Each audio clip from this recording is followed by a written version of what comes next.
and subscribe because you won't believe what happens next. I'm scrolling through Reddit at 2 in the morning when I see it. A post that makes my blood run cold. The title reads, "I just found out my entire life is a lie. The user's account is brand new, created minutes ago. That's when you know it's real. When someone's world just shattered and they need to tell someone, anyone, before they lose their mind." OP starts typing and you can feel the panic through the screen. 3 hours ago, I was at my parents' house for Sunday dinner. Normal. Boring. My mum made pot roast. My dad complained about his back. My sister showed us pictures of her new apartment. Then my mum got a phone call and her face went white.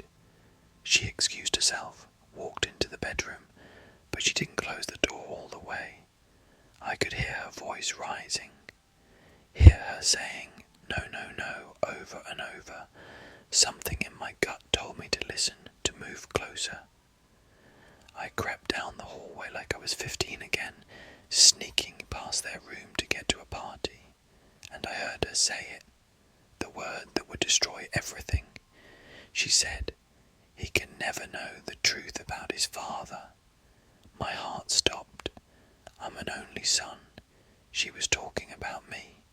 I stood there frozen as she kept talking, kept saying things that didn't make sense, about how it happened so long ago, about how she made a choice to protect everyone, about how my dad, the man who taught me to ride a bike and throw a baseball, wasn't my biological father. I stumbled backward, knocked into a picture frame on the wall. It crashed to the floor and the talking stopped. My mum came out of the bedroom with this look on her face, this terrible, knowing look. And she knew that I knew. We stood there staring at each other for what felt like hours, but was probably 10 seconds. Then I turned around and walked out, didn't say a word, got in my car and drove. I've been parked outside a gas station for the past 3 hours trying to process this. My phone keeps buzzing. 17 missed calls from my mum, 9 from my dad, 6 from my sister. I can't answer. I can't face them. Who is my real father? Why did she lie? Does my dad know? Has he known this whole time and just pretended? Or is he in the dark too? Every memory I have is contaminated now. Every birthday, every Christmas, every "I love you, son" feels like it might be built on a lie. The comments start rolling in. Thousands of them. People sharing their own DNA bombshells. People telling OP to get a test. People warning him that once you open this door you can never close it. But one comment stands out.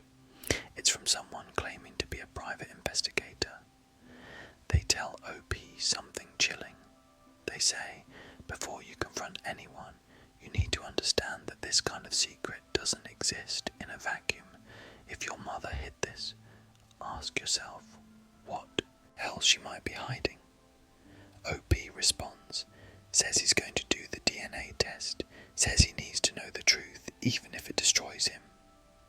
3 days pass. OP updates. The results came back. I took one of those ancestry DNA tests and paid extra for the rush processing. My hands were shaking so badly when I logged in to see the results that I almost couldn't type my password. The ethnicity breakdown loaded first. 50% Greek. That made sense. My mum's side is Greek, but the other 50% wasn't Irish and German like I've been told my whole life. It was Italian and North African. Dad, the man I called Dad, is Irish and German through and through. This confirmed it. He's not my biological father. But the real bomb dropped when I clicked on the DNA relative section. There was a match. Close family. Predicted relationship. Half sibling. A woman named Maria. Age 42. I'm 35. Which means she's older than me. which means my biological father had another kid before I was born. I clicked on her profile, with my heart hammering. She had a photo, dark curly hair, olive skin, a smile that looked familiar in a way that made my skin crawl. And then I saw it. In her bio, she wrote, daughter of Antonio Marchesi, small business owner in Newark, New Jersey. I googled the name, found him immediately. Antonio Marchesi, owner of an Italian restaurant that's been in Newark for 40 years. I stared at his picture on the restaurant's website. It was like looking into a mirror. Same nose, same eyes, same exact dimple in the left cheek that I've had my whole life. The dimple my mom always said I got from her side of the family. Another lie. I sat there spiraling. Then I did something crazy. I got in my car and drove to Newark. 4 hours. Didn't tell anyone where I was going. Didn't make a plan. Just drove. The restaurant was called Marchesi's. Red awning. Old school Italian place with checkered tablecloths, visible through the window. I parked across the street and waited. For what, I didn't know. Then the door opened and he walked out. Antonio, my biological father. He was laughing with someone, gesturing with his hands the way I do when I tell stories. The way everyone always said was so animated and unlike anyone else in my family. Because it wasn't from my family, it was from him. I watched him get into a car and drive away. I couldn't move, couldn't breathe. A knock on my window made me jump. A woman, the woman from the DNA website, Maria. She was standing there looking at me with this expression of shock and recognition. I rolled down the window. She said, "You're him, aren't you? You're the match." I nodded. Couldn't speak. She opened the passenger door and got in without asking. We sat there in silence for a full minute. Then she said, "I've known about you for 6 months, ever since I took the test. I've been trying to figure out if I should reach out, if you even knew." I told her everything. About overhearing my mom, about the test, about driving, here without thinking. She listened. When I finished, she took a deep breath. Then she said something that changed everything again. She said, "Our father doesn't know about you either." What? He had an affair with your mother 36 years ago when she came to Newark for a business conference. She worked for a pharmaceutical company. He was married. It lasted 3 weeks. Then she disappeared. Never told him she was pregnant. Never reached out. He stayed with his wife, with my mom. They're still together. She told me about him, about how he built the restaurant from nothing, how he worked 18-hour days, how he never missed one of her soccer games even when he was exhausted, how he's a good man who made one mistake, and that mistake created me. She asked if I wanted to meet him. I said I didn't know, said I needed time. She gave me a number, told me to call when I was ready. Then she got out of the car and walked away. I drove home in a daze. When I got back, my phone had 63 missed calls. I finally answered when my dad called again, the man who raised me. He was crying. He said, "Please come home, we need to talk. Your mother told me everything. Everything." I didn't know, son. I swear to you I didn't know. I went to their house. My mom was sitting at the kitchen table with red eyes and tissues everywhere. My dad was pacing. They both looked like they'd aged 10 years in 4 days. My mom started talking, started explaining. She said she and Dad had been trying to get pregnant for 3 years. Nothing worked. The doctor said it might never happen. She was depressed, desperate. Then she went to that conference in Newark, met Antonio at the hotel bar. One drink turned into 2, turned into 3 weeks of lying to herself about what she was doing. When she came home, she ended it, blocked his number, tried to forget. Then 6 weeks later, she found out she was pregnant. She knew it wasn't Dad's. The timing made it impossible. But she made a choice. She told Dad she was pregnant. Let him believe it was a miracle. Let him fall in love with the idea of being a father. And by the time I was born, she had convinced herself the lie was worth it. That keeping our family together was more important than the truth. My dad sat down across from me. His hands were shaking. He said, "When your mother told me the truth 3 days ago, I wanted to die. I wanted to rage and scream and throw things. But then I looked at the pictures on the wall, pictures of you and me at your first baseball game, your high school graduation, your wedding, and I realized something. Biology doesn't make you a father. Love does. Showing up does. I am your father. Not because of DNA, but because I chose you every single day for 35 years. I started crying, actually sobbing, because he was right. He was my dad, the man who stayed up with me when I had nightmares, who taught me how to shave, who walked me through my first breakup, who stood next to me at the altar when I got married. Blood doesn't erase that, but I also couldn't erase Antonio, couldn't pretend I didn't know, couldn't ignore the fact that I have a half-sister and a biological father who doesn't even know I exist. I told them about Maria, about Antonio, about the restaurant. My mom's face crumpled. She whispered, "I'm so sorry. I thought I was protecting everyone, but I just made it worse." I asked her if she ever thought about telling Antonio. She shook her head, said she was too afraid he'd want to be involved, afraid it would destroy his marriage, afraid it would destroy ours. Fear had kept the secret alive for 35 years. I left that night without any answers, just more questions. Should I tell Antonio? Do I have the right to blow up his life?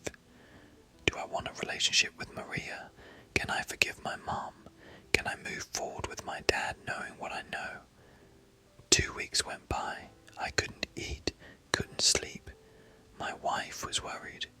She kept asking me what I needed, but I didn't know. Then Maria texted me. She said, "I told him. I told our father about you. He wants to meet you." My blood turned to ice. She made the choice for me. Part of me was furious, part of me was relieved. She sent me his number, said he's waiting for my call. I stared at that number for 3 days. Finally I called. He answered on the second ring. His voice was deep, rough, emotional. He said, "I don't know what to say except I'm sorry. Sorry I didn't know. Sorry I wasn't there. Sorry you had to find out this way." I told him I wasn't ready to meet yet, that I needed time. He said he understood, said he'd wait as long as I needed. Then he said something that broke me. He said, "I look at pictures of you that Maria found online and I see myself. I see my father. I see my whole family. And I feel like I missed everything. Missed watching you grow up. Missed being your dad. I know I have no right to that title. I know someone else earned it. But I want you to know that if you ever want to know where you came from, I'm here." We talked for an hour. He told me about his life, his restaurant, his family. He asked about mine, about my childhood, my job, my wife. It wasn't awkward. It was surreal. Like talking to a stranger who somehow knows all your mannerisms because they're his too. When we hung up, I sat in my car and cried. Not sad crying, not happy crying, just release. I updated Reddit that night, told them everything, comments were split. Half said I should embrace Antonio, build a relationship, get to know where I came from. The other half said I owed him nothing, that he was a stranger, that the man who raised me was my real father, and that's all that mattered. But here's what I realised. They're both right. Dad will always be my father, the one who earned it, the one who showed up. But Antonio is part of me too. His DNA runs through my veins. His genetics shaped my face, and Maria is my sister. We share blood even if we didn't share a childhood. I don't have to choose. I can love them both. I can honour what Dad gave me while exploring where I came from. It's not betrayal. It's just complicated. That's what people don't understand about these situations. It's not black and white. It's not good guy, bad guy. It's just messy and human and painful and beautiful all at once. I met Antonio 3 months after that phone call at his restaurant. Maria came too. We sat at a table in the back and ate pasta and talked for 4 hours. He cried. I cried. Maria cried. He told me about his parents, about how his father came to America with nothing and built a life, about how that work ethic was passed down, about how he sees it in me even though we never met. I told him about Dad, about how he deserves respect, about how I won't let anyone diminish what he gave me.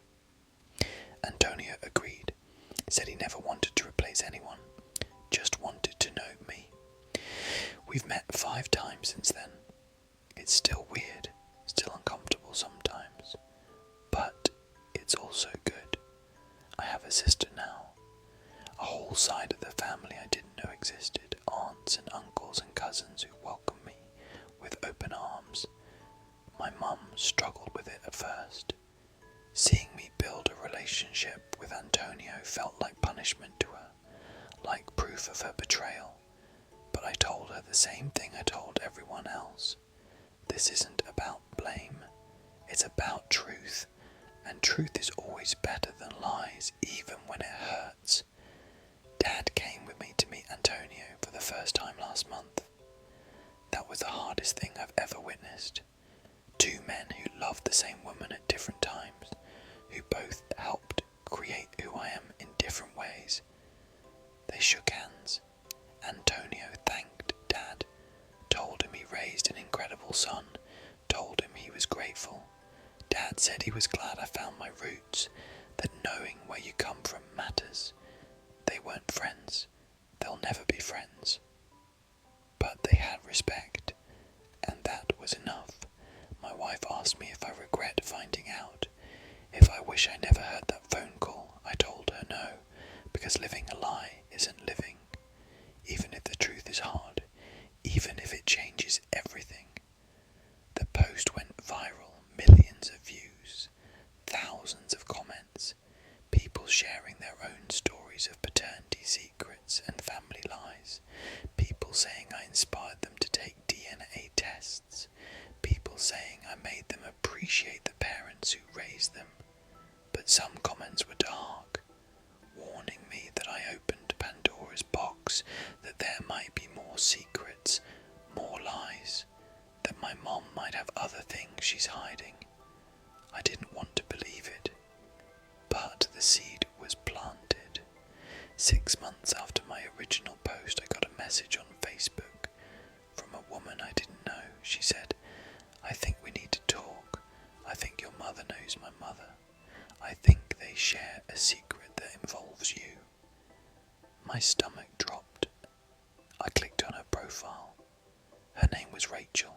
She was 33, 2 years younger than me, and she looked exactly like my sister. My full sister, the one I grew up with.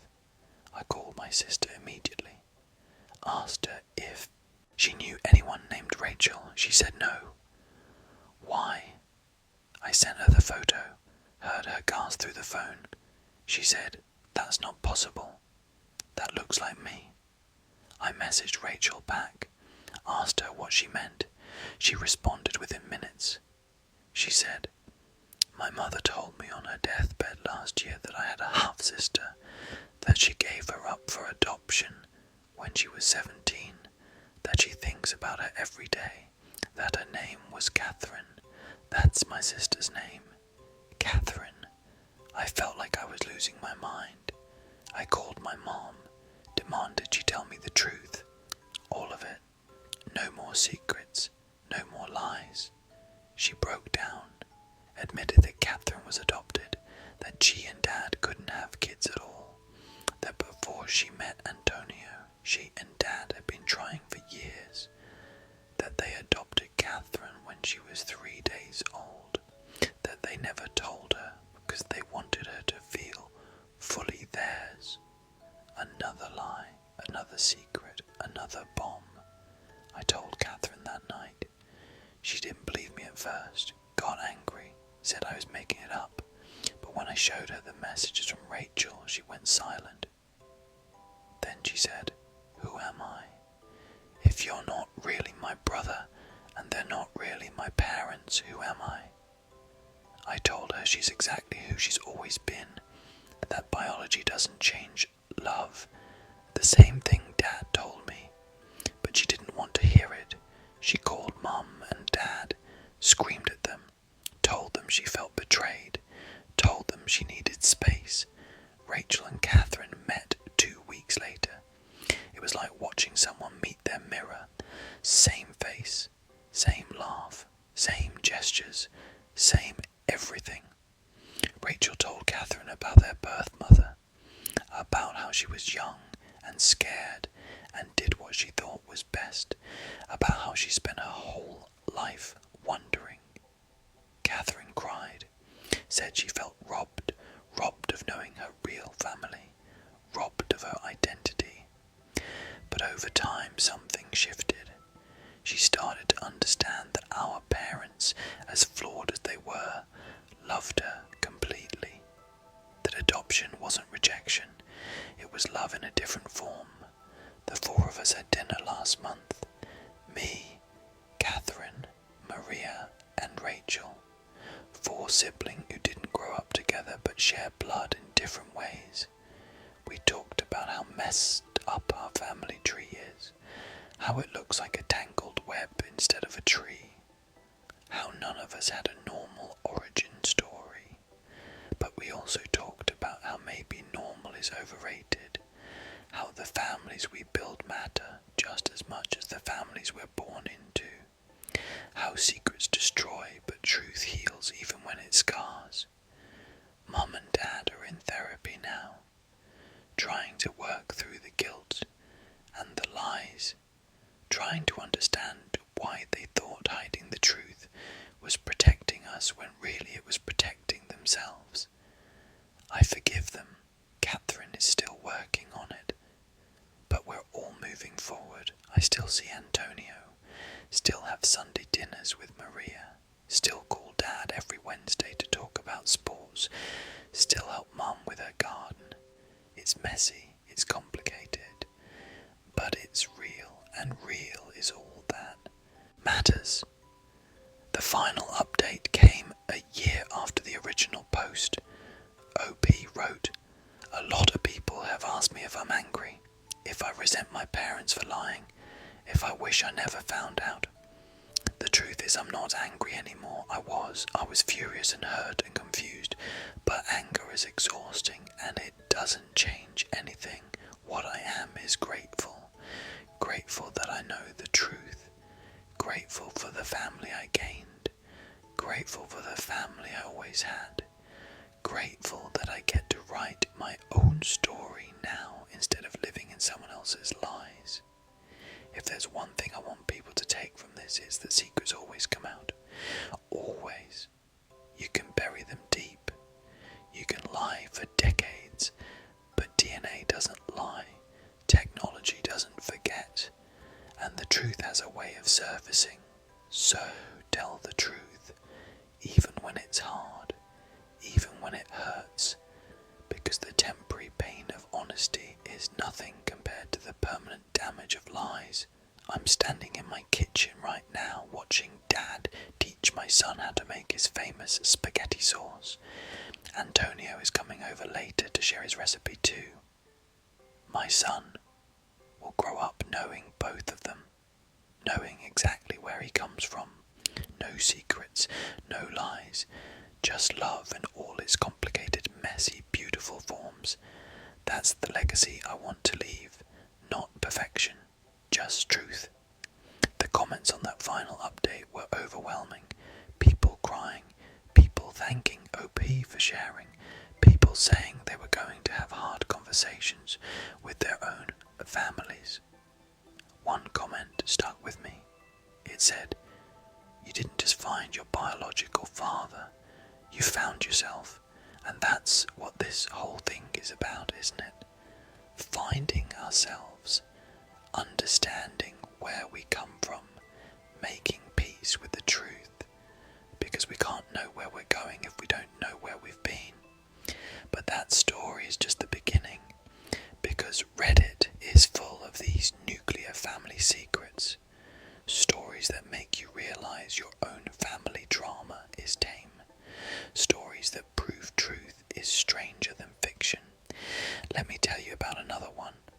This user calls themselves Throwaway Daughter. Her post title reads, "I just found out why my parents really got divorced, and I wish I never knew." She starts, "My parents split when I was 12. It was amicable. They said they grew apart. They stayed friends. They co-parented beautifully. I never felt like a child of divorce. I felt lucky.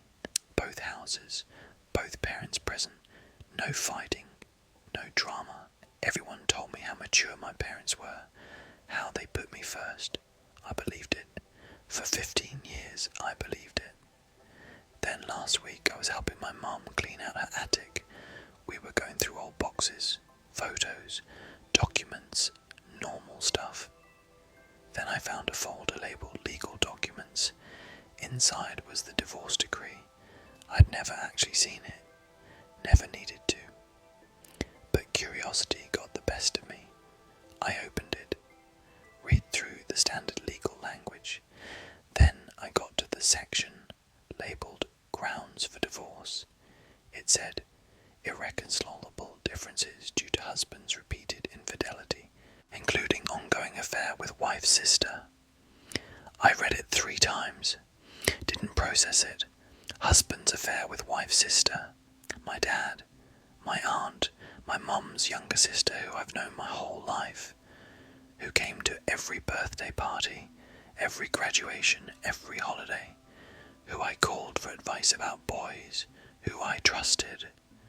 I confronted my mum right there in the attic. She went pale, started shaking. Then she told me everything. She found out about the affair 6 months before the divorce, walked in on them at Aunt Lisa's apartment. She'd gone there to surprise her sister with lunch. Instead, she found her husband in her sister's bed. The betrayal was double, her partner and her blood. She left, filed for divorce, but she made a choice.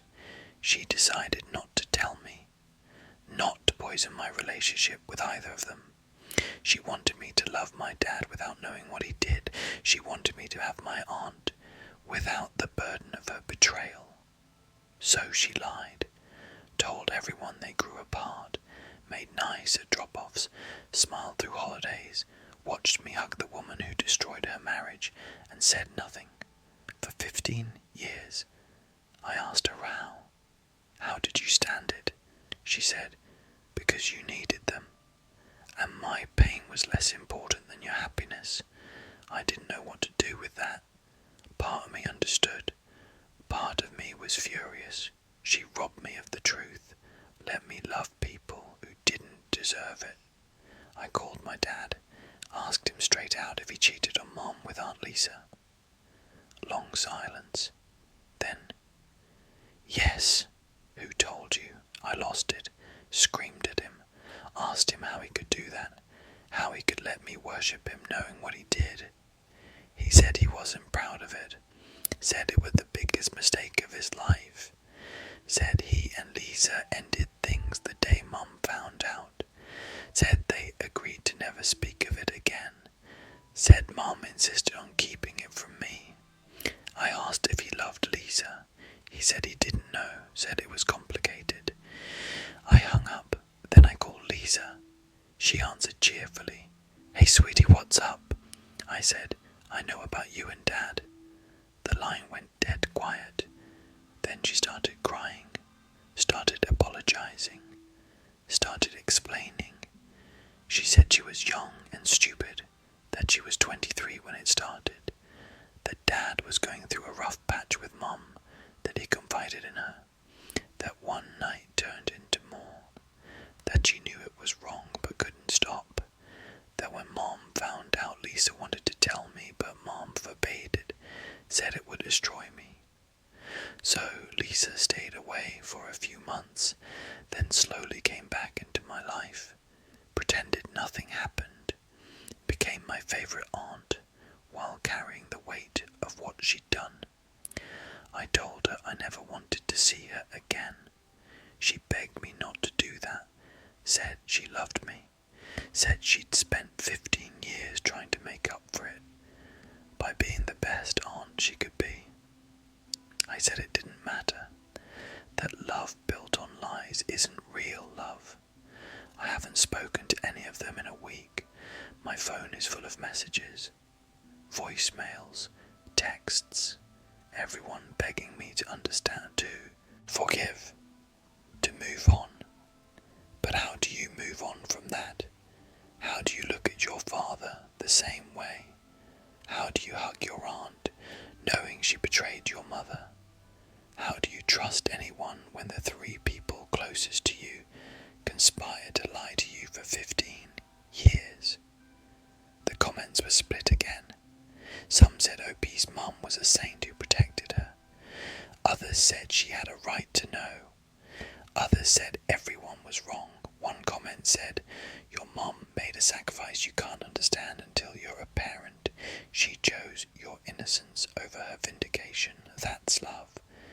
Another said, they treated you like a child who couldn't handle the truth, even when you became an adult.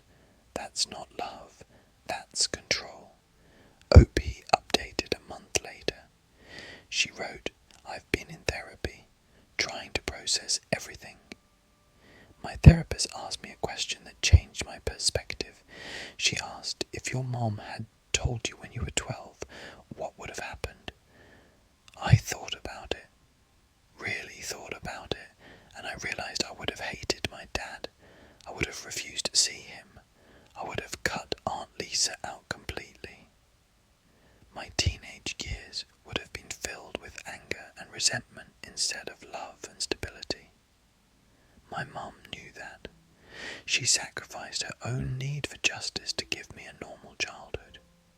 And that's not nothing. I called her, apologised for the things I said, told her I understood even if I didn't agree with her choice. She cried, said she'd do it all again, said protecting me was worth the pain.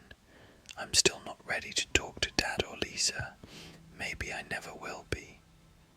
But I'm starting to understand that people are complicated.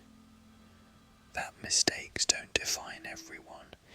That forgiveness isn't the same as forgetting. I don't know what my relationship with them will look like moving forward, but I know I can't hold on to anger forever. It's too heavy. The story ended there, but the comments kept coming. Thousands of people sharing similar stories. Affairs, betrayals, lies told to protect children. And it made me realise something. Every family has secrets. Some are small, some are nuclear, but they're there, buried under years of normalcy, waiting to surface. Here's another one, posted by a user named Confused Son. Title, My brother isn't my brother, and my parents knew the whole time.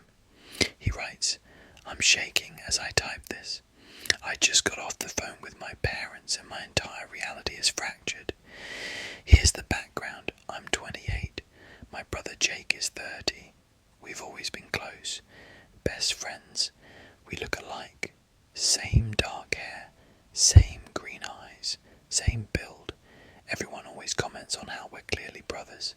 Apparently, they were all wrong. Last month, Jake got into a bad car accident, needed surgery, needed blood. Our blood types are both O positive, so I offered to donate. Standard procedure. They took my blood, ran tests, then a doctor pulled me aside. He looked uncomfortable. He said, "I need to ask you something. Are you and the patient biological brothers?" I said yes, obviously. He said, "The tests show that's not possible. You don't share enough genetic markers. You're not full siblings." I thought he made a mistake. Told him to run it again. He did. Same result. I went home and ordered a DNA test, one for me, one for Jake. When the results came back, we weren't brothers at all. Not even half brothers. No shared DNA. I called my parents, demanded an explanation. My dad answered. I said, "Jake and I aren't related. Want to tell me why?" I heard him sigh, a long, exhausted sigh. Then he said, "We need to talk in person." I drove to their house. My mum was crying before I even sat down, and then they told me the truth. Jake isn't their biological son. He's adopted. They adopted him when he was 2 days old. I was born 2 years later. They never told him, never told me. Raised us as full brothers, let us believe we shared blood. Why? Why would they lie? My mum said, because it didn't matter. He was our son. You were our son. You were brothers in every way that counted. We didn't want him to feel different. Didn't want him to feel less than. So we just didn't tell anyone. Not even family. We moved to a new city before Jake was born. Started fresh. No one knew except us. I asked if they were ever going to tell us. My dad said they didn't know.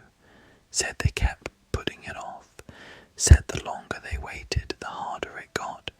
Said they were hoping it would never come up, but it did. And now I have to tell Jake. I have to tell my brother, the person I've been closest to my entire life, that we're not actually related, that he's adopted, that our parents lied to him for 30 years. I don't know how. The comments told him he had to tell Jake, that Jake deserved to know, that keeping it secret would make it worse. OP updated 2 days later. He wrote, I told Jake. We met at a bar. I ordered 2 beers and then I just said it. I said, you're adopted. He laughed. Thought I was joking. When he realized I wasn't, he went silent. Stared at me. Then said, what are you talking about? I explained everything. The blood tests. The DNA results. The conversation with Mum and Dad. He sat there processing. Then he stood up and walked out. Didn't say a word. Just left. I tried calling him. Texting. Nothing. 3 days of silence. Then he finally called. He said, I don't know who I am. If I'm not your brother, then who am I? I told him he's still my brother. That biology doesn't change 30 years of memories, of growing up together, of being there for each other. He said it felt like a lie, like everything was fake. I understood, because I felt it too. Even though I know I'm my parents' biological son, it still feels like my family is different now, like we're not the unit I thought we were. Jake finally agreed to talk to Mum and Dad. That conversation was brutal. He asked why they never told him. Mom said she was scared. Scared he'd want to find his birth parents. Scared he'd feel abandoned. Scared he'd leave them. Jake said, so you lied to me for 30 years because you were scared. That's not love. That's selfishness. Dad tried to defend her. Said they did what they thought was best. Jake said, best for who? For me? Or for you? He demanded information about his birth parents. Mom said it was a closed adoption, that she didn't know anything. Jake didn't believe her. He hired a lawyer was 16 when she had him. Found out she's still alive. Lives 3 hours away. He reached out. She agreed to meet. I went with him. Moral support. She was nervous, small, looked young for her age. She kept apologizing, kept saying she was so sorry, kept saying she thought about him every day. Jake asked why she gave him up. She said she was a kid, scared, alone. Her parents kicked her out. She had nowhere to go. The adoption agency promised he'd have a good life. She thought she was doing the right thing. Jake asked if she ever tried to find him. She said no, said the adoption was closed, said she didn't think he'd want to know her. They talked for 2 hours. When we left, Jake was quiet. I asked how he felt. He said, I don't know. She's my mother, but she's also a stranger. Mum and Dad raised me, but they lied to me. I don't know where I belong. That was 3 months ago. Jake and I are still close, still brothers, even if we don't share DNA. But things are different. There's a weight to our relationship now, a knowledge that what we thought was solid was actually fragile. He sees his birth mother once a month. They're building a relationship slowly. He's still angry at Mom and Dad, still processing, still figuring out who he is. And I'm figuring it out too. Figuring out what it means to be a family when the foundation you built it on was a lie. The comments were overwhelming. People sharing adoption stories, people debating whether parents should tell kids they're adopted, people saying Jake's pain was valid, people saying Mum and Dad were trying their best. But here's what stuck with me. One comment said, the truth always comes out. Medical emergencies, DNA tests, deathbed confessions. Secrets can't stay buried forever. And when they surface, they don't just affect one person. They ripple through everyone. That's the thing about family secrets. They're never isolated. They touch everyone, change everyone, and once you know, you can't unknow. You have to live with the truth, even when the lie was easier. Let me tell you one more. This one is from a user named Shattered Daughter. Title: I found out my dad had another family, and they didn't know about us either. She writes, I thought I had a normal childhood. Dad worked a lot, travelled for business. Mom held down the fort. We had dinner together when he was home. He coached my soccer team, came to recitals. He was a good dad, busy but present. Then he died, heart attack, sudden, devastating. We were planning the funeral when a woman showed up at our house. She was crying. She said, I'm so sorry for your loss. Our loss. I'm his wife. My mom looked at her like she was insane. She said, excuse me. The woman, her name was Diane, pulled out documents, a marriage certificate, dated 3 years after my parents got married, photos of her and Dad, photos of Dad with 2 kids I'd never seen before. She said, he told me he travelled for work, that he was gone 2 weeks every month. I didn't know. I didn't know about you. My mum collapsed, literally fell to the floor. I stood there frozen, trying to process. My dad had 2 families, 2 wives, 2 sets of children. For 20 years he ping-ponged between us, lied to everyone, built entire, separate lives. Diane's kids were teenagers, 16 and 14, close to my age. They didn't know about us either. Dad had spun such an elaborate web of lies that no one suspected. He had 2 phones, 2 addresses, 2 completely different identities. The fallout was catastrophic. Mom had a breakdown, couldn't function. I had to plan the funeral while dealing with my own grief and rage. Diane wanted to come to the service, wanted her kids to say goodbye. Mom refused, said she wouldn't share his funeral the way she'd unknowingly shared his life. They had a separate service, 2 funerals for one man. I met Diane's kids afterward. They were as devastated as I was. We compared stories, realised Dad told us the same lies, same excuses for why he was gone, same promises that he'd be around more, same I love yous before he left. We were all victims of his deception. The will was a nightmare. Everything was in my mum's name legally. Diane had no claim. But morally, it was a mess. Mom decided to split everything with her. Said it wasn't Diane's fault. Said the kids didn't deserve to suffer because of Eritrea continued choices. Diane cried. Thanked her. Said she never wanted any of this. The 2 families tried to connect, tried to make sense of the wreckage Dad left behind, but it was too painful, too awkward. We were siblings but also strangers, bound by a father who betrayed us all. I started digging into his life, trying to understand how he pulled it off, found spreadsheets, calendars, alibis planned months in advance. He'd created fake business trips, fake conferences, fake emergencies.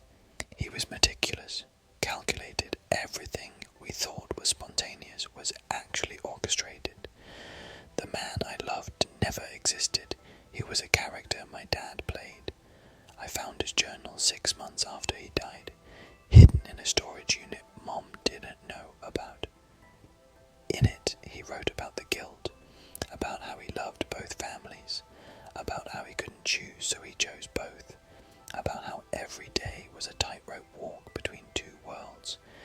He wrote, I know what I'm doing is wrong, but I can't stop. I can't hurt them by leaving. I can't destroy what I've built, so I keep going. Keep lying, keep hoping I die before the truth comes out. He got his wish. He died with his secrets intact. We're the ones left picking up the pieces. Mom never recovered. She divorced him posthumously, if that's even possible. Changed her name back, erased him from her life. I tried to have a relationship with my half-siblings, met with them a few times. But it hurt too much. Every time I looked at them I saw his lies, saw proof that I wasn't enough, that our family wasn't enough. The last time I saw them was 2 years ago. The oldest, Marcus, asked me if I hated Dad. I said yes. He said he did too. Then he said, but I also miss him, and that's the part I can't reconcile. I understood, because I felt it too. Hated him and missed him in equal measure. Grieved the father I thought I had, while despising the man he actually was. The comments on that post were dark. People sharing stories of parents with double lives, secret families, hidden children, affairs that lasted decades. One person wrote, these stories are more common than people think. Technology makes it harder now, but before cell phones and social media, people got away with it all the time. Another wrote, the cruelest part isn't the cheating, it's the premeditation. These aren't mistakes, these are choices made over and over again for years.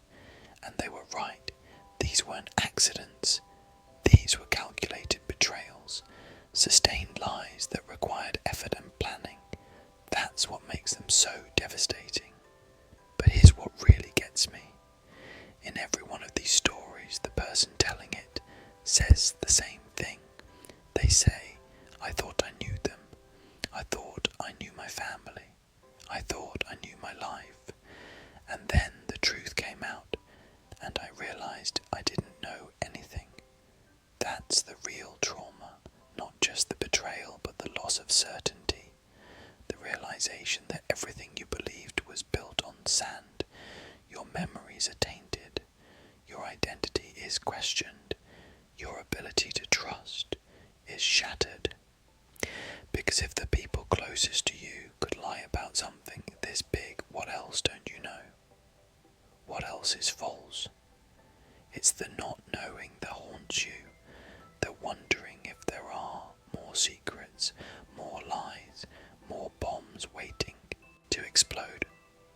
let me tell you about another post. This one from a user called Broken Trust Dad. Title: I did a paternity test as a joke, and now my marriage is over. He writes, my buddies and I were hanging out drinking beer when someone brought up one of those DNA ancestry kits. We all decided to do it for fun, see where we came from, compare results. I ordered mine that night, forgot about it until the kit arrived, swabbed my cheek, sent it back. A few weeks later I got an email saying my results were ready. I logged in expecting to see I was mostly European like I thought. Instead I saw something else. A genetic relative match, close family, predicted relationship, daughter. I don't have a daughter. I have 3 sons. The oldest is 15. The match said the girl was 14. My blood went cold. I clicked on her profile. Her name was Emma. There was a photo. She had my eyes, my nose, my smile. I sat there staring at her face, seeing myself reflected back. Then I did the math. 14 years ago, I was engaged to my wife Sarah. We'd been together 5 years, planning our wedding. I'd never cheated, never even thought about it. But there was one night, one bachelor party where things got out of hand. I woke up in a hotel room with someone, a woman from the party. I barely remembered her face.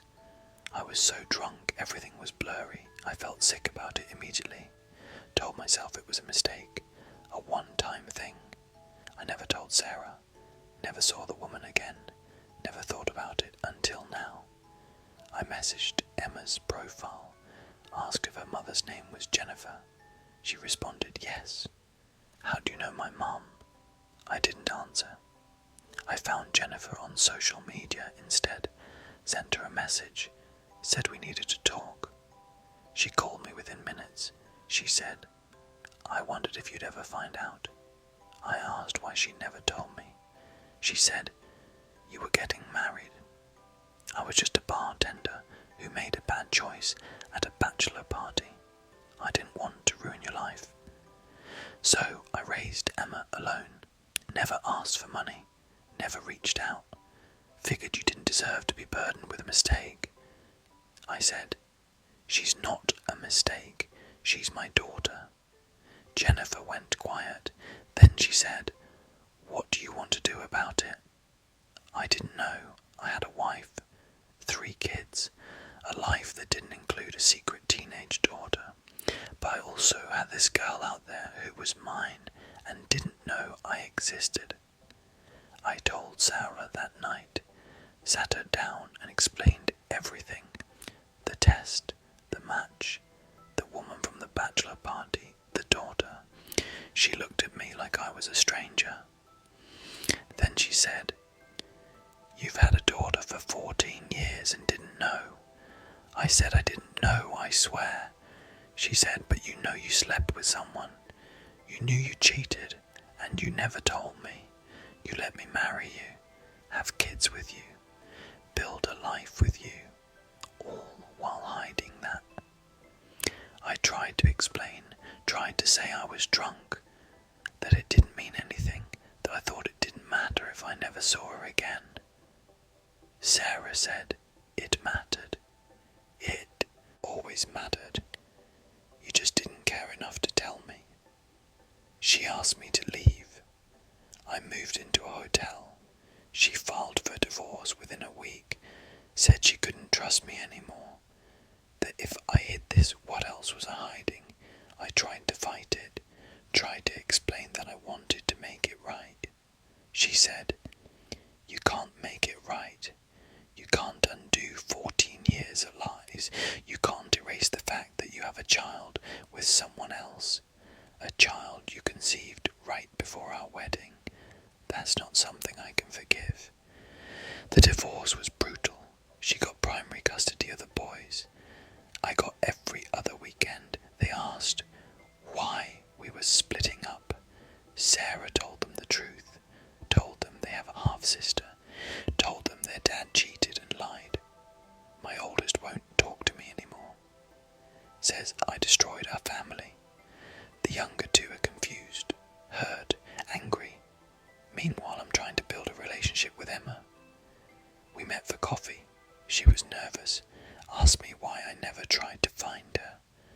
I told her I didn't know she existed. She didn't believe me at first, thought I abandoned her. But over time we started talking, started getting to know each other. She's smart, funny, talented artist.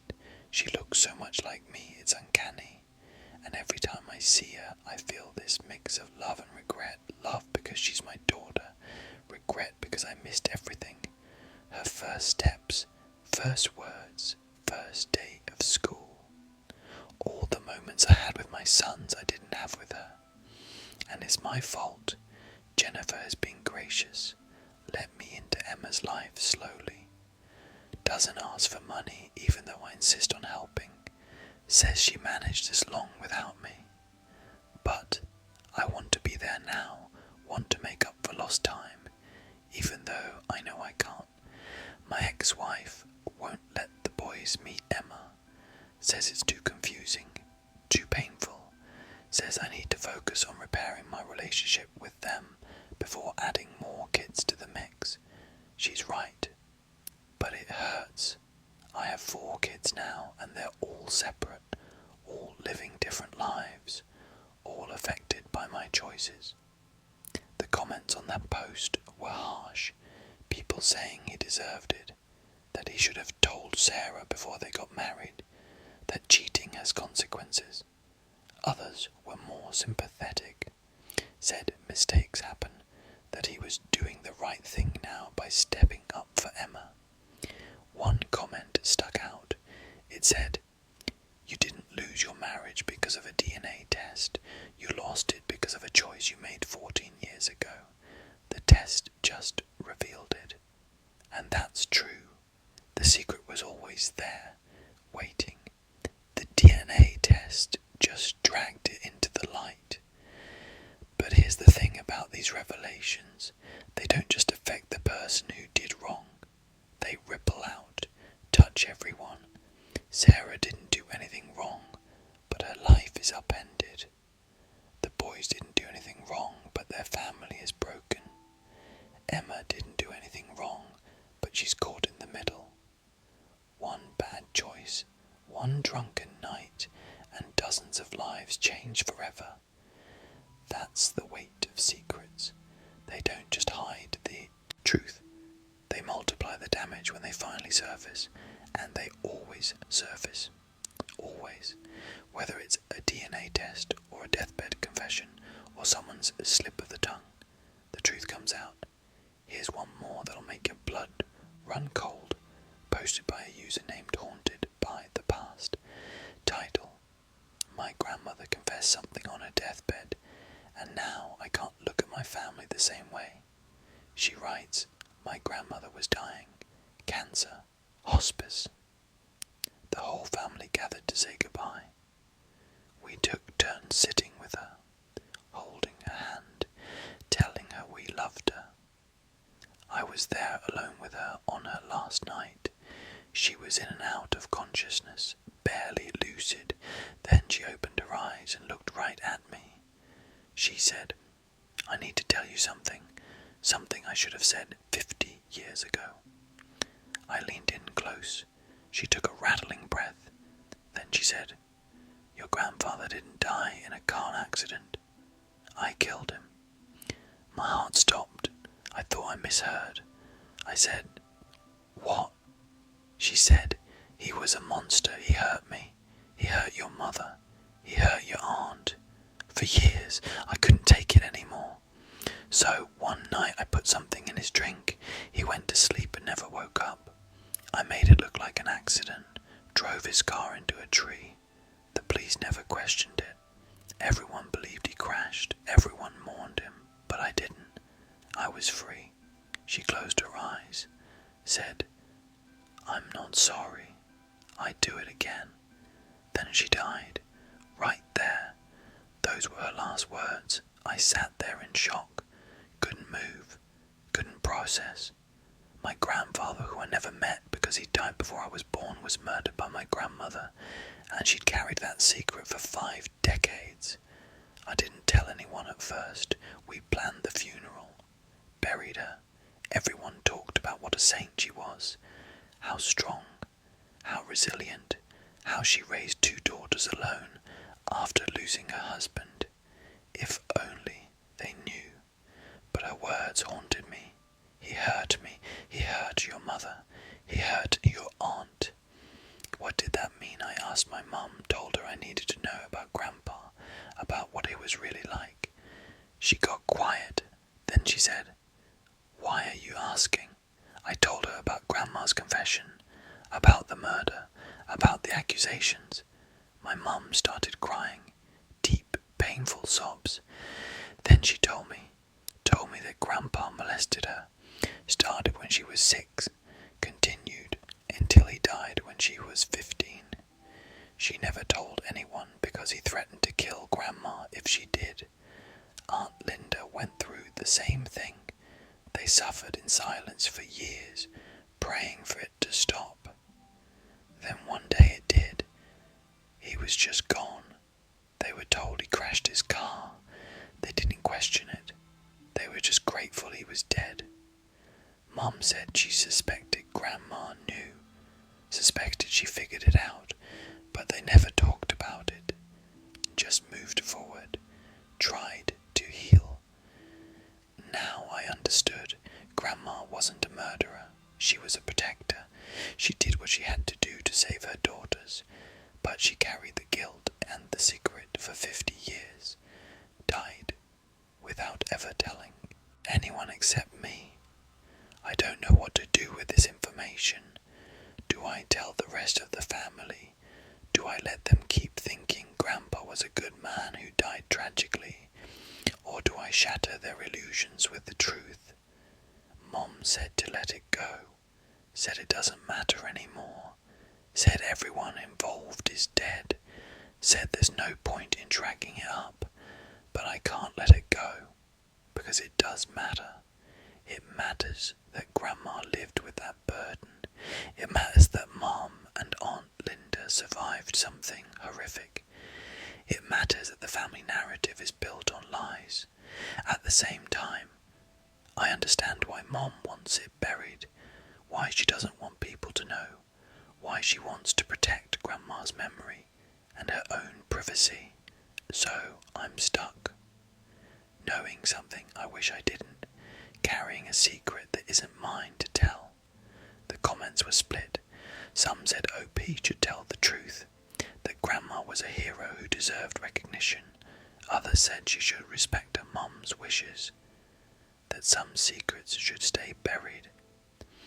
One comment said, "Sometimes secrets protect the living, not the dead. If your mom doesn't want it told, then don't tell it." Another said, "Your grandmother gave you that information for a reason. Maybe she wanted the truth known. Maybe she was tired of hiding." And that's the question, isn't it? What do you do when someone hands you their darkest secret? When they die and leave you holding the weight of their confession? Do you honor their truth by sharing it? Or do you honor their silence by keeping it? There's no right answer, just impossible choices. These stories keep me up at night, because they're real, because they could happen to anyone, because every family has something lurking beneath the surface. Maybe it's not as dramatic as murder or secret children. Maybe it's just small lies that compound over time, but it's there, and the question is always the same. Is it better to know, or is ignorance actually bliss? I used to think truth was always better, that honesty was the only policy, that secrets were inherently bad, but after reading thousands of these stories, I'm not so sure anymore, because sometimes the truth destroys more than it heals. Sometimes knowing tears apart families that were functioning fine in their ignorance. Sometimes the lie is kinder than reality. But then I think about the people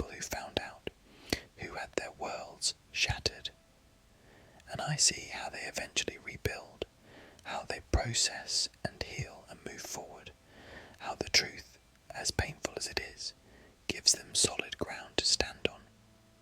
Because you can't build a real life on a foundation of lies. Eventually it crumbles. Eventually the weight of the secret becomes too much. Eventually someone takes a DNA test, or finds a document, or makes a deathbed confession, and then everything falls apart anyway. So maybe the truth is better, not because it's easier, but because it's inevitable. Here's one last story that encapsulates everything, posted by a user named Starting Over. Title: I inherited my late husband's phone and found out everything was a lie. She writes, "My husband died suddenly. Heart attack at 42. No warning. Healthy one day.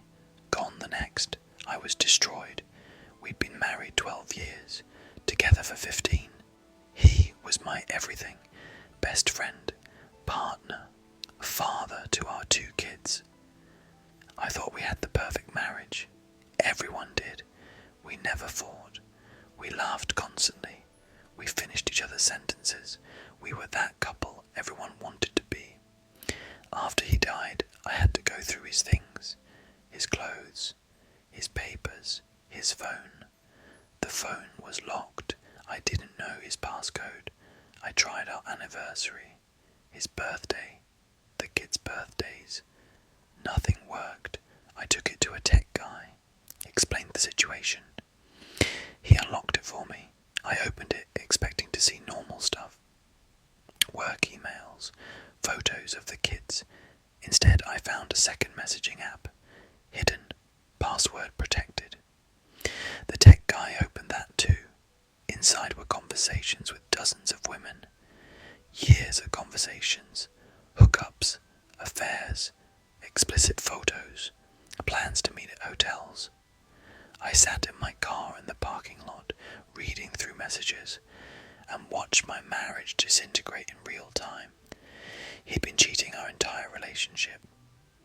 Before we were married, after, while I was pregnant, while I was home with newborns, constantly, systematically, with co-workers, with random women from apps, with people I knew. There were messages from 3 weeks before he died. A woman asking when he could see her again. Him saying he'd figure it out. Saying he missed her. Saying he couldn't wait to touch her. I threw up right there in the car. Then I kept reading. Couldn't stop. Had to know everything. Found out he had another child. A 7-year-old son in another state. The mother sent photos, sent messages asking for child support. He'd been sending money for years, money from our joint account that I thought went to business expenses.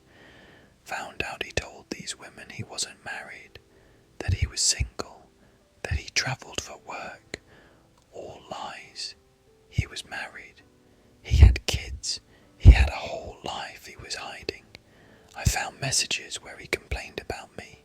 Said I was boring, said the spark was gone, said he stayed for the kids, all while telling me he loved me, all while kissing me goodbye every morning, all while playing happy family.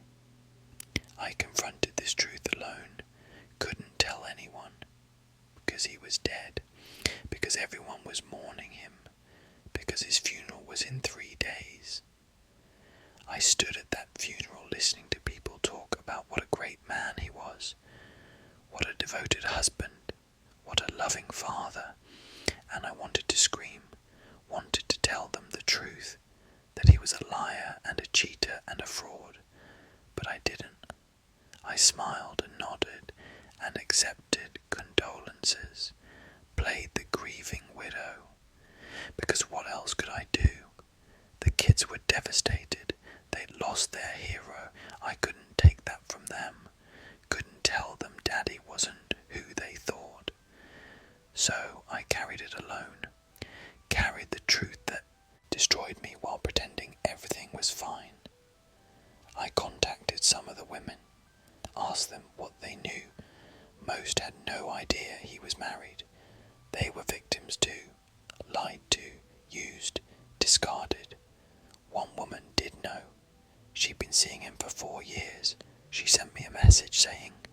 I'm sorry for your loss, but I lost him too.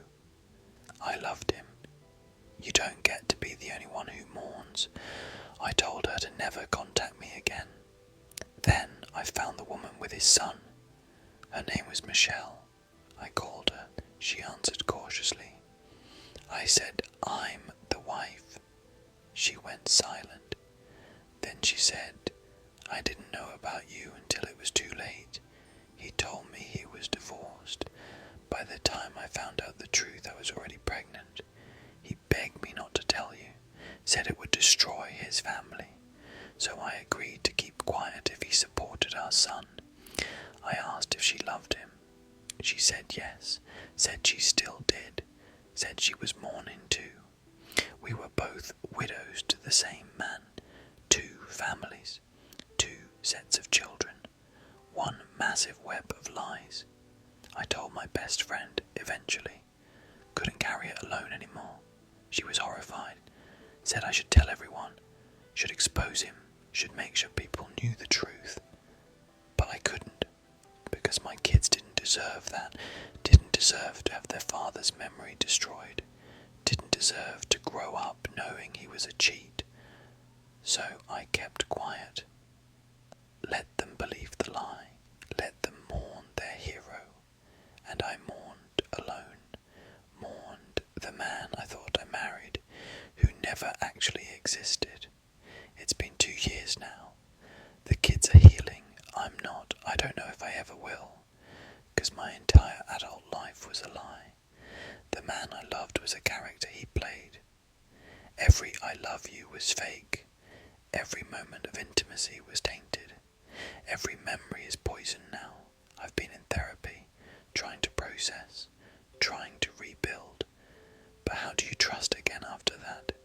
How do you believe anyone when the person you trusted most betrayed you in every possible way? The therapist says I need to forgive him. That holding on to anger will destroy me, but I can't forgive him.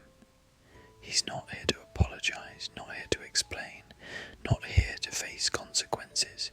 He died and left me with all of this, left me to clean up his mess, left me to carry his secrets. And that's the cruelest part. I can't even confront him, can't scream at him, can't demand answers. He's just gone, and I'm here, drowning in the truth. The comments on that post were overwhelming, thousands of people expressing sympathy, sharing similar stories of discovering infidelity after death, offering advice on how to move forward. One comment said, "He didn't deserve your love, but you deserve to heal." Another said, "Don't let his lies define the rest of your life. You get to write the next chapter." And that's where I want to end this, because that's the message in all of these stories. You can't control what other people do, can't control their lies, their secrets, their betrayals, but you can control how you respond, whether you let it destroy you or whether you use it to rebuild. These Reddit stories are devastating. They're painful. They're proof that people are capable of incredible deception. But they're also proof of something else. Resilience, the ability to survive, the strength to keep going even when everything falls apart. Every single person who posted these stories made a choice. They chose to seek support, to share their pain, to process their trauma. They chose to keep living even when the truth tried to break them. And that's the real story, not the secrets, not the lies, but the survival, the ability to look at the wreckage of your life and decide to build something new. So if you're listening to this and you're carrying a secret, or you just discovered one, or you're afraid of what you might find if you dig deeper, remember this. The truth hurts, but lies hurt more. The truth is sharp and immediate, but lies are slow poison. The truth tears everything apart, but lies prevent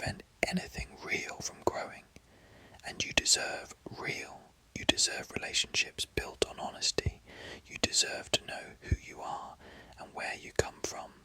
You deserve the foundation of truth, even if it's painful. Because life is too short to live in someone else's fiction, too precious to waste on people who lie to your face, too valuable to build on sand. These stories are cautionary tales, warnings about what happens when we choose comfort over truth, when we lie to protect feelings, when we keep secrets because we're scared. They show us the damage that compounds over time, the way one lie becomes 10, becomes 100, the way secrets metastasize until they're terminal. But they also show us the way forward, through the pain, through the anger, through the grief, to the other side where the air is clearer and the ground is solid, where you know exactly who you are and who everyone else is, where there are no more shoes waiting to drop. That's freedom, that's peace, that's what truth gives you eventually. Not immediately, not painlessly, but eventually. So thank you for watching this deep dive into Reddit's most devastating family secrets. If any of these stories resonated with you, drop a comment below. If you're going through something similar, know that you're not alone. Millions of people discover these kinds of truths every year, and most of them survive, most of them rebuild, most of them find happiness again. You will too. It just takes time. Remember to like this video and subscribe for more real stories from real people navigating impossible situations. And remember that whatever you're going through, whatever secret you're carrying, whatever truth you're facing, you're stronger than you think. You can handle this, you will handle this. And on the other side, you'll be more authentically yourself than ever before. Thanks for listening, and I'll see you in the next one. Retry and continue the unforgiving truth, more stories that will change how you see your family. Let me tell you about another post that shook the entire Reddit community, posted by someone called Torn Apart Mom. Title: My son's teacher called me in for a meeting, and what she told me destroyed my marriage in 5 minutes. She starts typing and you can feel the panic. Yesterday I got a call from my son's kindergarten teacher. Mrs. Patterson, sweet woman, been teaching for 20 years. She said we needed to talk, said it was urgent, said it couldn't wait. I drove to the school thinking maybe he got in a fight, maybe he's struggling with reading, normal parent stuff. I walk into her classroom and she closes the door, sits me down, and the look on her face tells me this isn't about academics. She pulls out a piece of paper, a drawing my son made during free time. It's a picture of our family, stick figures, mum, dad and him, normal kindergarten art. Then she points to something I didn't notice at first. In the corner of the paper, my son wrote words, spelled wrong but readable. He wrote, "Daddy has another house, another mommy, another boy." Mrs. Patterson looks at me with such pity in her eyes. She says, "I need to ask you something, and I need you to be honest with me. Is there something going on at home? Does your husband have another family?" I laughed, actually laughed, said no, that's ridiculous. Kids have wild imaginations. She's reading too much into a drawing. But she didn't laugh. She pulled out more drawings, more papers, all with similar themes.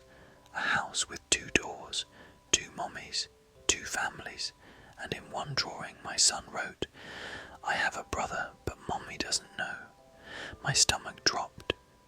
Mrs. Patterson said, "I've been teaching long enough to know when a child is processing something real versus something imaginary.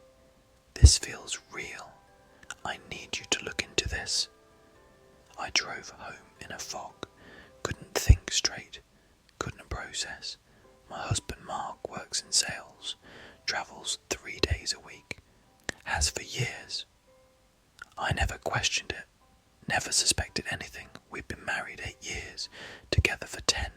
He's attentive, loving, present when he's home. But now I'm thinking about those 3 days a week, about how he's always vague about where he stays, about how he never invites me to come along. I waited for him to get home from his trip, confronted him the second he walked through the door. I held up the drawing and said, "Want to explain this?" His face went white, completely drained of colour. And I knew before he said a word. He tried to lie at first, said our son must have overheard something on TV, must be confused, but I kept pushing, kept demanding the truth. Finally he broke, sat down on the couch and put his head in his hands. Then he said, "Her name is Rachel. We've been together for 6 years. I have a son with her. He's 4. I couldn't breathe, couldn't hear anything except ringing in my ears. 6 years, half of our marriage. Our son is 5, which means Mark was with her before our son was even born. I asked how. How did he manage this? He explained it all. The sales job is real, but he manipulated his territory, made it so he had to be in the same city 3 days a week. The city where Rachel lives, where his other son lives. He'd go there every week, play dad to them, then come home and play dad to us.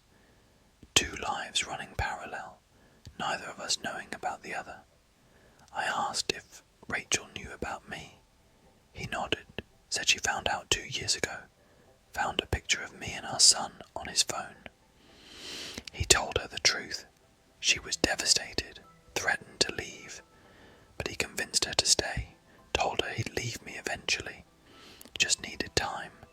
He'd been telling her that for 2 years, stringing her along, lying to both of us.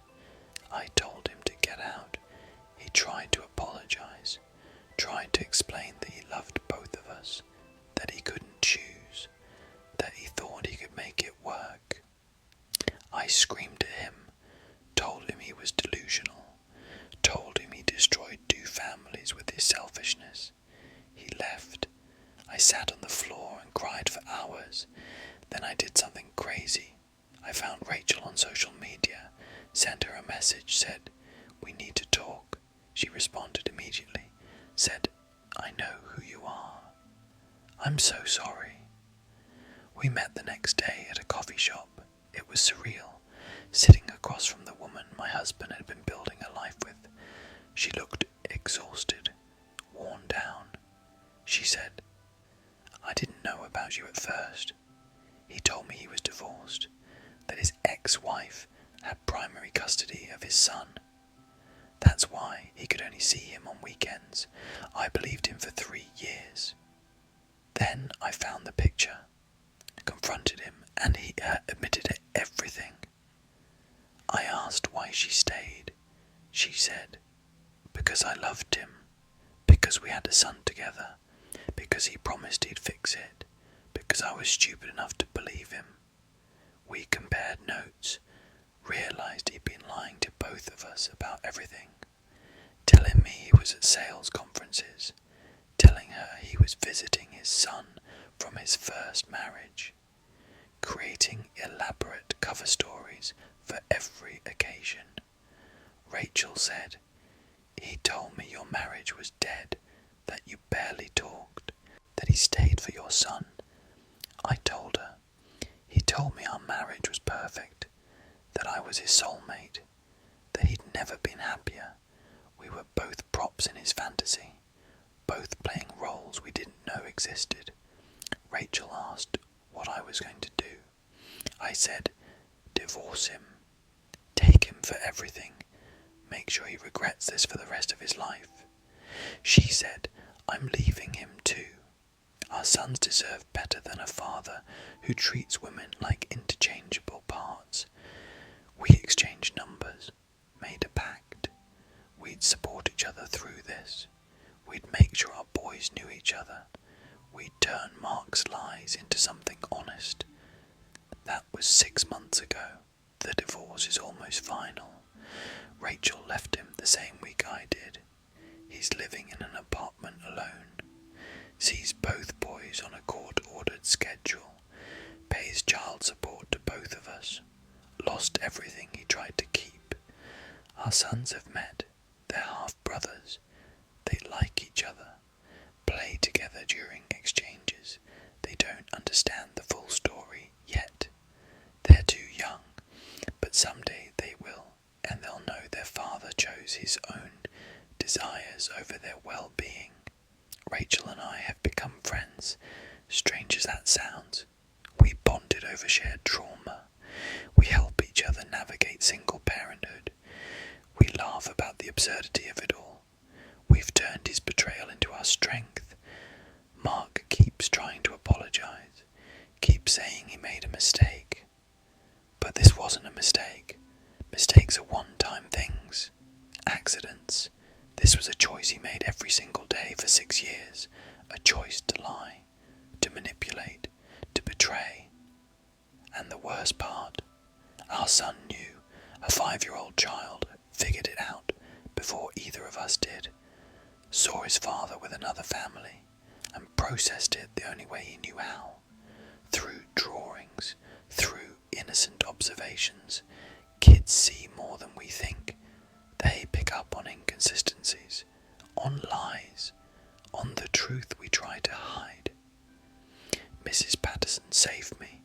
If she hadn't called me in, I might have gone years without knowing, might have raised my son in a lie, might have wasted more of my life on a man who didn't value me. The comments on that post were split between rage at Mark and admiration for the two women. People couldn't believe how they turned betrayal into friendship, how they prioritized their children over anger. One person wrote, "This is what modern family looks like. Messy, broken, but choosing to be better than the person who hurt you." Another wrote, "Those kids are lucky. They lost an honest father, but gained 2 strong mothers who refused to let bitterness win." And that's the thing about these stories. Yes, they're about betrayal, about lies, about secrets that destroy, but they're also about survival, about strength, about people who refuse to let someone else's choices define them. Here's another one that'll make your skin crawl, posted by someone named Survivor Sister. Title: I found my sister's diary after she died, and now I understand why she really took her life. The post starts, "My sister Emma died 3 months ago. The official story is accidental overdose. She struggled with addiction for years. Everyone assumed she relapsed, lost control, died tragically but not surprisingly. I never believed it. Emma was 6 months clean, going to meetings, seeing a therapist. She was doing better, smiling again, making plans for the future. And then one morning my mom found her, unresponsive, empty pill bottles on the nightstand. The autopsy confirmed overdose, case closed, but I couldn't let it go. Something felt wrong. So I went through her room, looking for answers, looking for anything that explained why she'd throw away 6 months of sobriety. I found her diary hidden in a box in her closet, started reading, and everything made sense.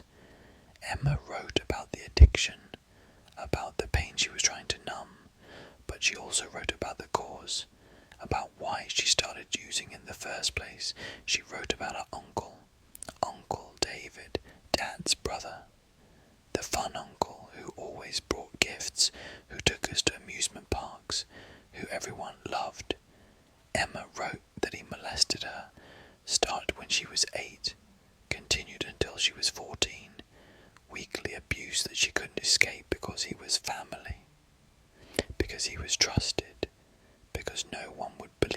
if she told. She tried to tell our parents once, when she was 11, worked up the courage to say Uncle David was touching her inappropriately. Dad got angry, told her not to make up stories, told her Uncle David was a good man who loved her, told her she should be grateful for his attention. So she stopped trying, buried it, carried it alone, started using drugs at 15 to cope, to forget, to numb the pain of abuse and the pain of not being believed. The diary entries got darker. She wrote about how being clean meant feeling everything, meant remembering everything she'd worked so hard to forget. She wrote, "Sobriety means living with the truth, and I don't know if I can do that." The last entry was dated the night she died. She wrote, "I saw Uncle David today at the grocery store. He smiled at me, waved, asked how I was doing, like nothing happened, like he didn't destroy me. And I realize he's never going to face consequences. He's never going to admit what he did. He's going to die a beloved family member, and I'm going to die the addict niece who couldn't get her life together. I can't do this anymore. I can't live in a world where he gets to be happy and I have to suffer. I can't keep pretending. So I'm done. I'm sorry, Mum, I'm sorry, Sis. I'm sorry I couldn't be stronger. But this is the only way I can be free." She didn't relapse. She gave up, chose peace over pain, and everyone missed why. I took the diary to my parents, made them read it, watched their faces change as they realized what they'd done, what they'd ignored. My dad collapsed, started sobbing, kept saying no, no, no over and over. Mum just stared at the pages, silent, broken. I asked if they believed Emma now that she was dead, now that her words were written proof. Dad said, "I should have listened. I should have protected her. I failed her." I confronted Uncle David at his house, brought 2 friends with me for safety. He answered the door, smiling. That same friendly uncle's smile. I said, "Emma's dead because of you." His smile faded. He said, "I don't know what you're talking about." I pulled out copies of the diary pages, read them to him right there on his porch, watched his face go from confusion to panic to anger. He said, "She was troubled. She made things up. None of that is real." I said, "She's dead. You don't get to deny it anymore. You don't get to pretend. I'm going to make sure everyone knows what you did." He threatened to sue me for slander. Said I had no proof. Said it was the word of a dead addict against a respected family member. And he was right. Legally he was right. There was no physical evidence, no witnesses, just her words, and the system doesn't convict people on diary entries. But I didn't care about legal consequences. I cared about truth. I posted the diary pages online, redacted Emma's name but included his, tagged him, tagged his employer, tagged mutual family and friends. The post went viral in our community. People who knew him started coming forward. 3 other women, all with similar stories, all abused by Uncle David when they were children, all too scared to speak up, all thinking they were alone.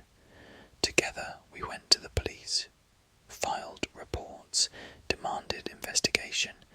The detective said it would be hard to prove, said the abuse happened decades ago, said without physical evidence or witnesses it was she said, but he'd look into it.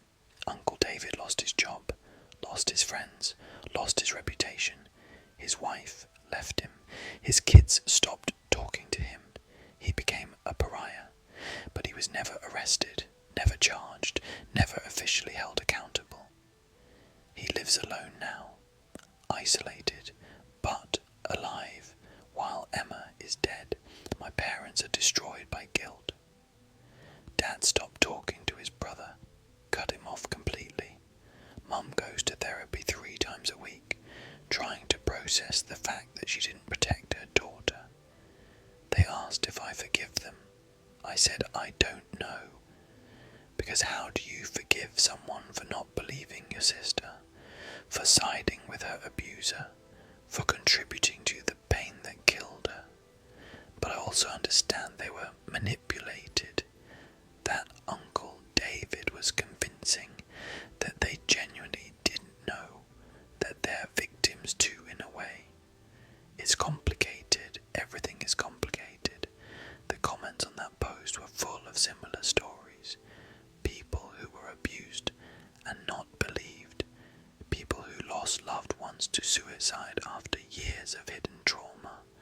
People who understood Emma's pain too well. One comment said, "Your sister couldn't survive the truth, but you're making sure the truth survives." Another said, "The most dangerous place for abuse to happen is within families, because loyalty often beats honesty." And that's the pattern I keep seeing in these stories. Families protecting their own, choosing comfort over justice, prioritizing reputation over truth, until someone can't take it anymore, until someone dies or breaks or exposes everything. Then everyone acts shocked, acts like they had no idea, but there were always signs, always red flags, always moments when they could have chosen to believe, to protect, to act. They just didn't. Here's one more that shows a different angle, posted by a user named Accidental Detective.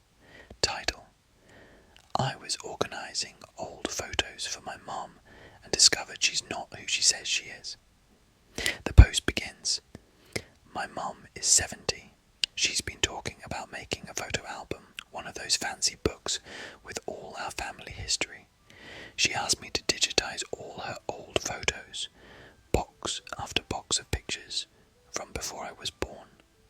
I was scanning them one by one when I noticed something strange. In photos from the 70s and 80s, my mom looked different.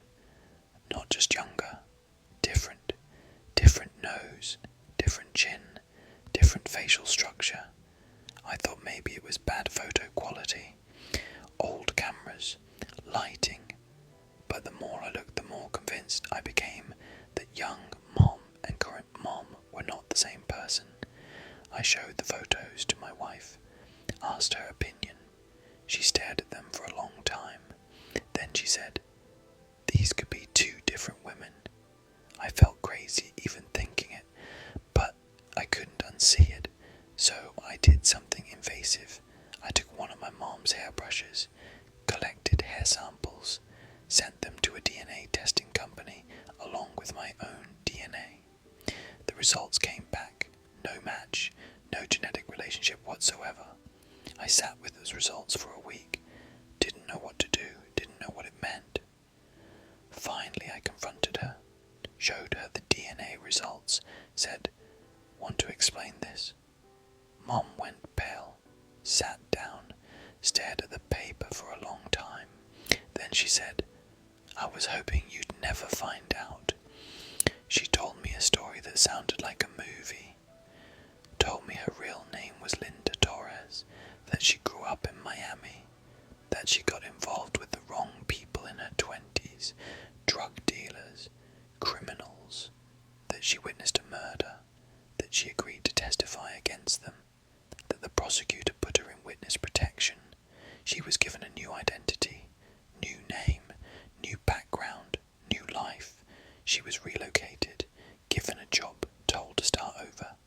She met my dad a year later, fell in love, got married, had me, never told him the truth, never told anyone, lived as a new identity for 45 years.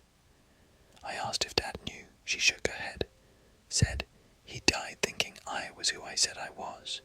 Dad passed 5 years ago. Cancer. I asked what her real story was, who her real family was. She said I had parents, 2 brothers. I haven't seen them since witness protection. For all I know, they think I'm dead. As far as they're concerned, Linda Torres disappeared in 1979 and never came back. I asked if she missed them. She started crying, said every single day, but I couldn't contact them, couldn't risk it. The people who wanted me dead might still be looking, so I gave up my family to stay alive. I asked who I really was. If Linda Torres was my mom, then who am I? She said, "You're my son. That's real. Your name is real. Your life is real. Only my past is fake." But it didn't feel real. It felt like my entire childhood was built on a foundation of lies, like I didn't know my own mother. She showed me her original documents, kept hidden in a safe I didn't know existed, her real birth certificate, photos of her real family, letters from the prosecutor who handled her case. It was all there, proof that my mom was someone else. I asked if I could find her family, if I could reach out to them. She panicked, said, "No, you can't. If you contact them, you put them at risk. You put us at risk. The people who wanted me dead had connections, had resources. I can't take that chance, so I'm stuck knowing my mom has a whole family out there who don't know she's alive. Stuck knowing I have uncles and maybe cousins I'll never meet. Stuck with a secret that changes everything." I asked her what name to call her, Linda or the name I've always known. She said, "I've been your mom for 40 years. Call me mom, but when I look at her now, I see a stranger, see someone who's been acting her whole life, see someone I don't really know." The comments were wild, people debating whether she should have told her family earlier, whether she should have told Dad, whether OP has a right to contact his biological grandparents. One person wrote, "She sacrificed her entire identity to stay alive. That's not lying, that's survival." Another wrote, "But she built a marriage and family on deception. Her husband deserved to know who he married. There's no easy answer. Both perspectives are valid. My mom gave up everything for safety, but everyone around her lived with someone who didn't exist. Is that fair? Is that right? I don't know. What I do know is that I spent 40 years thinking I knew my mother, and now I'm learning she's someone completely different, someone with a past I can't access, someone with secrets I'll never fully understand. And that's terrifying, because if your own mother can be a stranger, who else is hiding who they really are? These stories keep escalating, keep revealing deeper and darker secrets, and they all point to the same truth. People are capable of incredible deception, of living double lives, of hiding fundamental truths for decades, but they also show something else. They show that eventually the truth comes out, maybe through DNA tests, maybe through deathbed confessions, maybe through a kid's drawing or old photographs, but it comes out, and when it does, everyone has a choice: crumble under the weight of it, or rebuild with honesty as the foundation. Most people choose to rebuild. It's harder, it's painful, it requires facing things you'd rather ignore, but it's the only way forward, because once you know, you can't unknow. Once the secret is out, you can't put it back. You have to deal with it, process it, integrate it into your understanding of the world, and that changes you, makes you more cautious, more questioning, more aware that people aren't always who they claim to be, but it also makes you stronger, more resilient, more honest, because you've survived the worst, you've faced the truth and didn't break. You're still here, still breathing, still moving forward, and that's what matters, not the secret itself, but how you respond to it, whether you let it define you, or whether you define yourself in spite of it. So if you're watching this, carrying your own secret or reeling from someone else's, remember this. You're not alone. Thousands of people go through this every day. Discover lies, uncover truths, watch their worlds crumble, and most of them survive, most of them rebuild, most of them find peace. You will too. It just takes time and courage and willingness to face reality, no matter how painful. The truth is hard, but it's also liberating, because living in lies is exhausting, pretending is draining, and once you stop, once you embrace honesty, you finally get to breathe, finally get to be yourself, finally get to build something real. That's the gift these stories offer.